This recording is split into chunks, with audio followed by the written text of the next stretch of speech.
هیچی نمیگه. 2 3 4 شماره میگه. یعنی داره فیلم میگیره. خب جونه؟ نه. با خدا رو شکر رایام اولین بار تو زندگیش اومده استخر. خب برو عقب‌تر، اونجا خیلی قشنگ‌تره که اینم شنا کنه. آها شنا کن. سلام آقای شناگر، آقای شناگر سویمر، لیتل بیبی سویمر. وای اودا وای اودا. بذار پا بزن. آره زیر بغلشو بگیر مامی. آها آفرین. داره الان شنا میکنه. بذار پا بزنه. بگیرش بذار پا بزنه. خانم شما زیر بغلشون رو بگیرید، ایشون پا میزنن. نو فری باشه.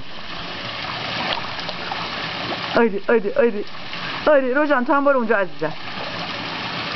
وای خدا ندا بچون این کیه زیر آب؟ این روژان زیر آب داره نگات میکنه. روژان از این مشورات کم میزنی؟ نه. یه پروانه زیبا، یه پروانه سفید. اینجا پرچ فلایه. وای عزیز دلم. کلاش بندنه. در کلاش پرت کن بیرون. آها that's it. خب ببینمش سناتونه لطفا. زیر بغل وجود تو دهنش نره ها. he will hate it اگه بره دهنش. گاگای باشان آنارا. آی چی؟ مامان شکو نگاه کن داره شنا میکنه. داره دست پا میزنه. نازگو بیم بر. آها اوپسی دیزی. رایا بچو دهنش آب رفت. بالا دهنش قشنگ آب خورد.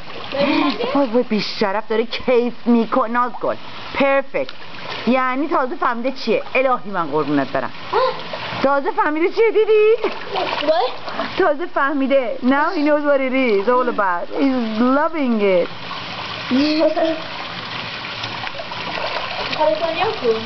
همونجا الان بزنی. سونیا جون سونیا بیا بیرون. سونیا چرا؟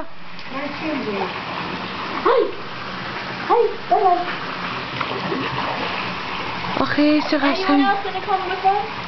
Yeah.